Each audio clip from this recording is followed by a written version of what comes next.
로마서 307번째 시간입니다. 오늘은 선한데 지혜롭고 악한데 미련하라. 선한데 지혜롭고 악한데 미련하라 라는 제목으로 하나님의 말씀 함께 나눕니다. 오늘 본문을 통하여 세 가지 주제를 나눈 후 3주 동안 함께 했던 오늘의 본문을 마무리하고자 합니다. 이 본문 안에는 세 가지 주제가 함축되어 있어요. 첫째, 거짓 교사들의 특징입니다. 둘째, 미련한 자들과 지혜로운 자들입니다. 셋째는 주님의 마지막 약속입니다.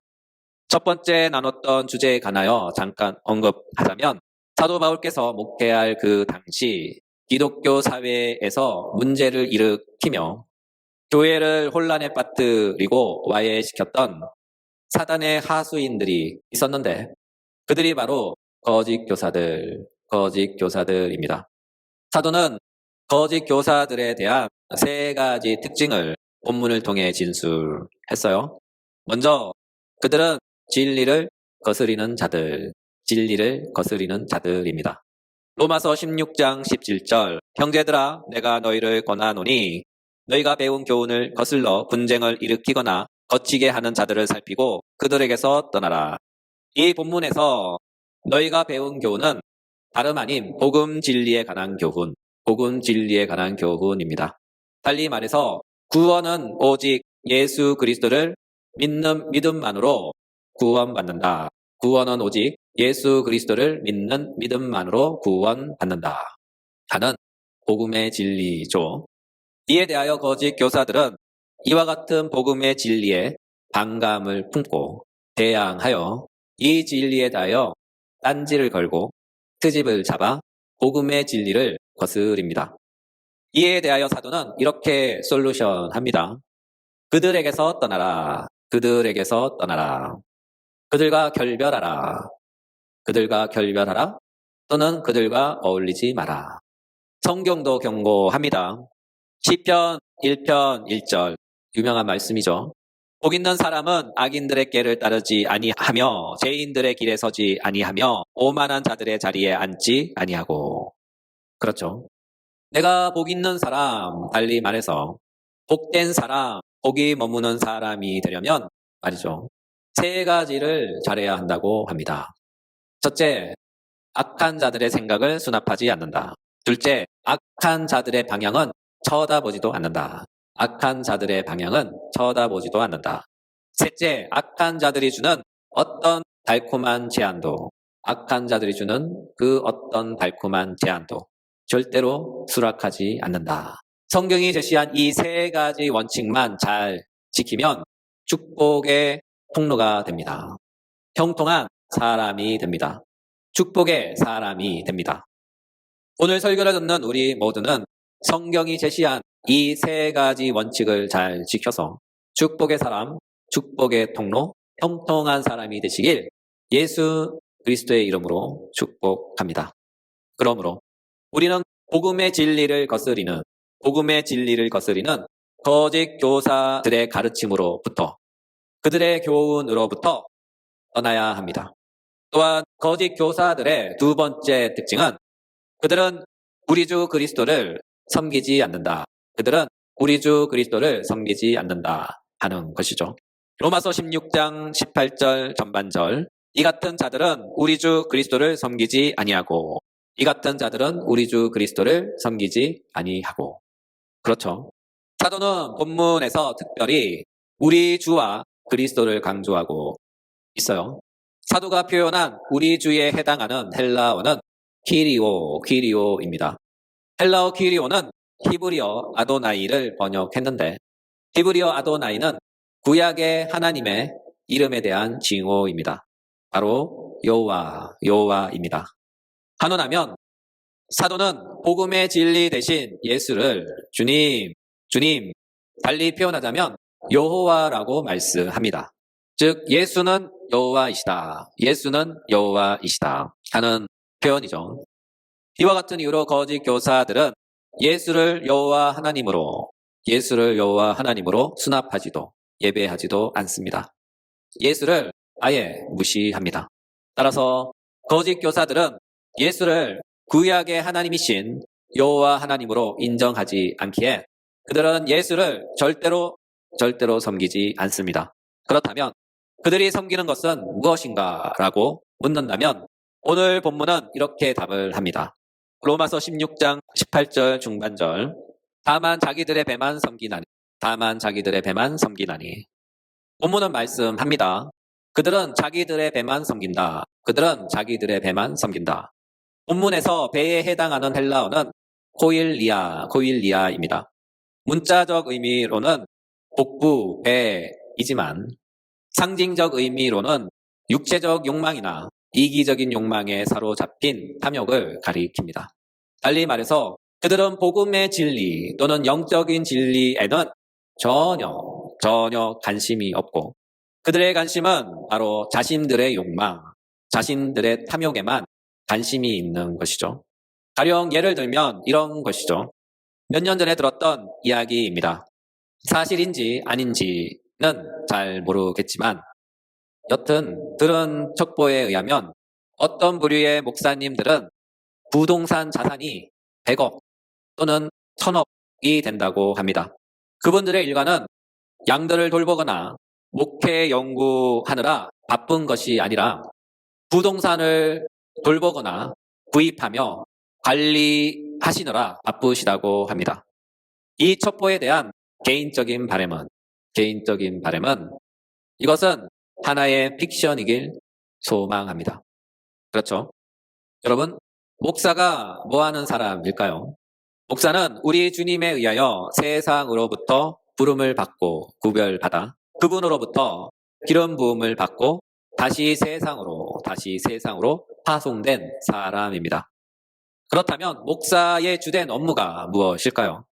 목사의 주된 업무는 복음 전도와 복음 제사장의 직무를 수행합니다.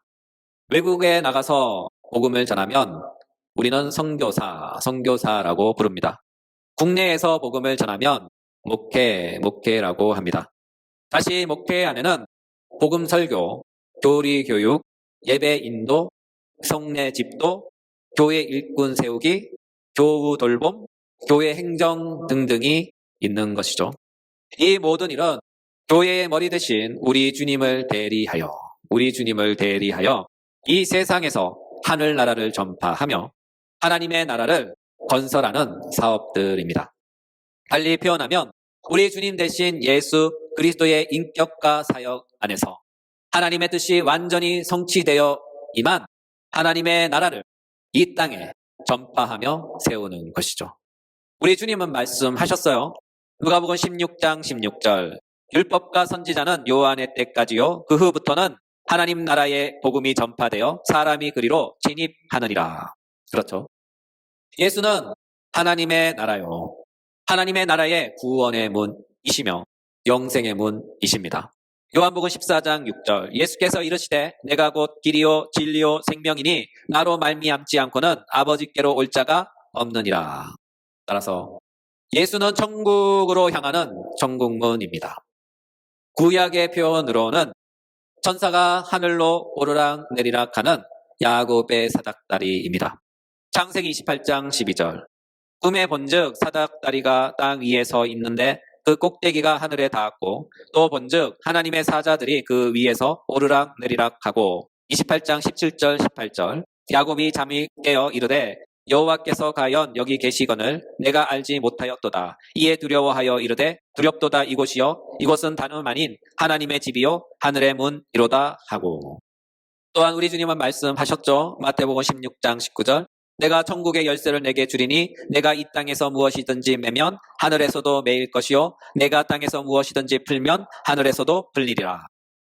우리 주님의 이 말씀은 분명히 이 땅과 하늘은 연결되어 있고 이 땅에서의 일들은 하늘나라에서도 연관되는 일들이라는 것이죠. 따라서 목사가 하는 일은 곧 천국과 관련된 일로서 아주 중요한 바로 매주마다 하늘문을 열고 닫는 일을 합니다. 한마디로 목사는 천국의 문직이다. 왜냐하면 천국의 문을 열고 닫는 그 열쇠가 그의 직무 가운데 주어져 있기 때문이죠. 이와 같은 이유로 목사의 직무는 메고 푸는 권세를 통해 하늘과 땅의 일들을 처리하는 중재자이며 열린 하늘나라의 문지기입니다. 이와 같은 이유로 교회는 천국을 향하여 열린 하늘문이며 세상은 천국을 향해 열린 문인 교회를 통하여 하늘나라 곧 천국으로 출입하는 것이죠. 반면에 거짓 교사들은 이와 같은 영적인 문제, 진리에 관한 문제에 대해 전혀 관심이 없습니다. 그들의 관심은 오직 하나, 이 땅에서 잘 먹고 잘 사시는 것이죠. 왜냐하면 그들의 마음 속에는 복음의 진리가 없기 때문이죠. 왜냐하면 그들의 마음은 부패하였고 그들은 믿음에서 파산한 자들이기 때문이죠. 따라서 그들이 하는 모든 말과 그들이 하는 모든 교훈은 모두 다 진리에서 벗어난 말들이며 말씀을 오해하고 왜곡하여 그들처럼 그들 자신과 같이 마음을 부패하게 만들고 우리의 믿음의 여정에서 탈선하게 만드는 자들입니다. 사도는 바로 앞절에서 그들에 관하여 이렇게 경고한 바 있죠. 그들에게서 떠나라. 요약하자면 거짓 교사들의 특징은 복음의 진리를 거스리며 주 예수 그리스도를 섬기지 아니하고 오직 자신들의 탐욕을 따르는 자들입니다. 그러므로 사도는 거짓 교사들에 대한 우리의 태도에 대하여 이렇게 권면합니다. 선한데 지혜롭고 악한데 미련하라. 우리는 여기서 선함에 있어 지혜롭고 악함에 있어 미련함이 무엇인지 잘 이해할 필요가 있어요. 먼저 본문에서 선함과 악함에 대칭되는 숨은 명제가 있어요. 그것이 무엇인가 하면요. 바로 본문에 언급된 교훈, 달리 표현하면 복음의 진리입니다. 한원하면 사도는 지금 우리에게 이렇게 말씀하고 계신 거예요. 너희는 복음의 진리에 있어서 지혜롭고 너희는 복음의 진리에 반대하는 것에 대하여 미련하라. 다시 한번. 너희는 복음의 진리에 있어서 지혜롭고 너희는 복음의 진리에 반대하는 것에 대하여 미련하라. 입니다. 달리 표현하면 복음의 진리에 가까이 서 있으면 그것이 선함이 되고 반대로 복음의 진리에서 멀면 멀수록 그것은 악함이 되는 것이죠. 무슨 말인지 이해되십니까? 쉽게 말해서 복음의 진리, 곧 교리에 든든히 서 있으면 그것이 지혜로움이며 복음의 진리, 곧 교리에 든든히 서 있지 못하면 그것이 미련함이 되는 거예요. 왜냐하면 본문에서 또 다른 두 진영이 대조되고 있기 때문이죠. 바로 순진한 자들과 순종하는 자들입니다. 이 말을 한원하면 복음의 진리에 순종하는 자들은 지혜로운 자들인데 왜냐하면 그들은 우리 주 그리스도를 섬기는 자들이며 그들은 복음의 진리, 곧 교리에 있어서 굳건함에 신실함에 이른 상태에 있기 때문이죠. 이와 같은 까닭의 사도는 그들을 이렇게 칭찬합니다. 너희의 순종함이 모든 사람에게 들린다. 한마디로 너희의 믿음이 온 동네 방네 소문 다 났다 하는 그런 말씀입니다.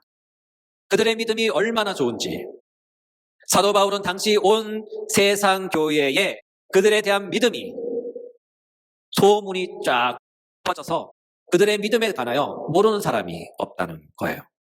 이와 같은 이로 사도 바울은 칭찬합니다. 너희의 순종함이 모든 사람에게 들렸다.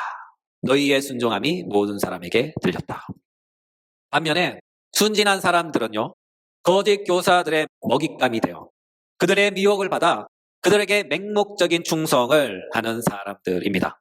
우리 주님은 그들에 대하여 이런 말씀을 하셨어요. 마태복음 15장 13절 14절 예수께서 대답하여 이르시되 심은 것마다 내 하늘 아버지께서 심으시지 않은 것은 뽑힐 것이니 그냥 두라. 그들은 맹인이 되어 맹인을 인도하는 자로다. 만일 맹인이 맹인을 인도하면 둘 다 구덩이에 빠지리라. 그렇죠. 우리 주님의 이 말씀을 한원하면 거짓 교사들의 가르침을 받아 그들의 길로 행하면 그들 또한 거짓 교사의 운명을 맞이한다고 합니다. 왜냐하면 순진한 자들은 영적 분별력이 없기 때문에 거짓 교사들의 달콤한 말, 진리처럼 들리는 그럴싸한 설교를 듣고 화려하고 세련된 말솜씨에 이끌려 그들의 마음이 빼앗겨 믿음에서 탈선하기 때문이죠. 이쯤 되면 누군가 속으로 이런 질문을 할 수 있어요. 에이, 아무리 그래도 그렇지 순진한 자들을 너무 매도하시는 거 아니에요? 또는 무슨 증거로 그들이 영적 분별력이 없다고 말하는 건가요? 라고 하는 반문, 의구심이 듭니다. 네, 그래서 우리는 본문에 등장한 지혜로움과 미련함에 대한 헬라어를 주목해 보고자 합니다. 헬라어 지혜로움, 이에 해당하는 헬라어는 소푸스입니다. 이 단어는 고대 헬라 사회의 용례를 살펴보면 아주 지혜롭고 경험이 많고 뛰어난 두뇌를 지닌 사람들에게 사용했던 단어입니다. 사도는 이것을 기독교 사회에 이렇게 적용한 거예요. 그리스도인들은 거짓 교훈을 접하더라도 영적 혼란을 겪지 말고 복음의 진리에 대한 분명한 이해를 갖고 그들의 교훈으로 말미암아 휘둘리거나 섞이지 말고 논리적으로 적절하게 잘 대처하라. 논리적으로 적절하게 잘 대처하라 하는 뉘앙스의 의미로 이 단어를 사용합니다. 한마디로 복음 진리의 논리에 강하라. 복음 진리의 논리에 강해져라. 그런 의미죠. 또한 본문에서 미련함으로 번역된 헬라어는 아케라우스입니다. 이 단어의 원형 아케라이오스는 섞이지 않는다 하는 뜻을 갖고 있어요. 즉, 이 단어의 본래의 뜻은 이물질이 포함되지 않은 원래의 가치를 보존하는 상태, 이물질이 포함되지 않는 원래의 가치를 보존하는 상태를 지칭한 단어입니다. 이것을 본문에 적용하면 거짓 교훈과 타협하거나 그들의 교훈과 섞이지 않는 오직 복음의 순수성을 유지한 상태, 거짓 교훈과 타협하거나 그들의 교훈과 섞이지 않는 오직 복음의 순수성을 유지한 상태, 그것이 바로 미련하지 않는 것입니다. 달리 표현하면 아까 섞이지 않는 복음의 순수한 상태, 아까 섞이지 않는 복음의 순수한 상태, 그것이 바로 미련하지 않는 것입니다. 따라서 너희가 선한데 지혜롭고 악한데 미련하기를 원하노라 하는 사도 바울의 이 말씀을 한원하면 이렇습니다. 복음의 순수성을 유지하는 것은 지혜로운 것이며 복음의 순수성에서 탈선하는 것은 미련한 것이다. 다시 한번, 복음의 순수성을 유지하는 것은 지혜로운 것이며 복음의 순수성에서 탈선하는 것은 미련한 것이다. 그러므로 그리스도인들은 경건한 논리에 있어서 강해져야 합니다.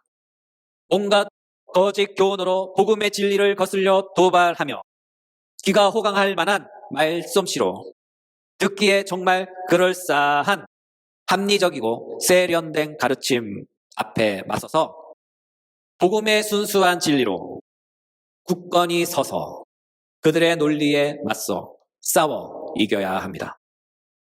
거짓이 진실을 이길 수 없듯이 거짓 복음은 순수한 복음을 이길 수 없습니다. 거짓 가르침은 순수한 가르침을 이길 수 없습니다. 우리는 항상 있고 살아있는 말씀, 점도 없고 흠도 없는 순수한 말씀으로 거짓 복음, 거짓 가르침에 맞서서 싸워 이겨야 합니다. 왜냐하면 진리는 반드시 승리하기 때문이죠. 더욱이 우리가 이길 수밖에 없는 결정적인 이유는 바로 평강의 하나님께서 함께 하시기 때문이죠. 사도는 말씀합니다. 로마서 16장 20절. 평강의 하나님께서 속히 사탄을 너희 발 아래서 상하게 하시리라. 여기서 우리가 승리할 수밖에 없는 이유는, 우리가 반드시 이길 수밖에 없는 그 이유를 사도 바울은 두 가지로 요약해 줍니다. 첫째, 하나님께서 승리하게 하신다. 하나님께서 승리하게 하신다. 사도는 말씀하시죠. 평강의 하나님이 속히 사탄을 상하게 하시리라. 평강의 하나님이 속히 사탄을 상하게 하시리라. 여기서 상하게에 해당하는 헬라어는 십트리세이인데 이 말은 하나님께서 사탄을 심판하심으로 응징하셔서 완전히 짓밟아 부셔버린다 하는 약속의 말씀입니다. 더욱이 평강의 하나님 이 말씀을 주목해 보셔요. 평강이란 말은 히브리어 샬롬의 역어인데 이 단어는 죄를 응징하여 하나님의 완전한 선이 실현된 상태를 가리키는 뜻입니다. 즉 죄가 소멸된 완전한 상태, 하나님 완전한 의가 실현된 상태, 그것이 바로 히브리어 샬롬입니다. 따라서 앞으로 오늘이라 불리는 어느 한 시점에 평강의 하나님께서 속히 임하셔서 이 땅에서 악을 완전히 소멸해 주실 것입니다. 그리고 평강의 하나님께서 당신의 여호와의 샬롬을 이 땅에 선포하실 것입니다. 이것은 우리 주님의 약속입니다. 둘째, 그분의 승리는 우리를 통해서 하신다. 그분의 승리는 우리를 통해서 하신다. 본문은 말씀하시죠. 너희 발 아래서 상하게 하시리라. 여기서 너희 발 아래서에 해당하는 헬라어는 파도스인데 이 단어는 전투 용어입니다. 달리 표현하면 하나님의 승리는 우리를 통하여 하신다. 하나님의 승리는 우리를 통하여 하신다 하는 우리 주님의 약속의 말씀입니다. 이와 같은 이유로 사단이 심판을 받아 응징을 받고 부셔질 때 거짓 교사들 또한 사단의 운명과 같이 될 것입니다. 그러므로 하나님은 반드시 악을 멸하실 것이며 당신의 정의로 이 땅을 심판하사 하나님의 완전한 샬롬을 선포할 것입니다. 또한 그 놀랍고 경이로운 사역을 우리를 통하여 이루실 것입니다. 이것은 우리 주님의 말씀이며 이것은 우리 주님의 약속입니다. 이 약속의 말씀을 붙들고 믿는 모든 자들에게 우리 주 예수님의 은혜가 함께 하시길 예수님의 이름으로 축복합니다.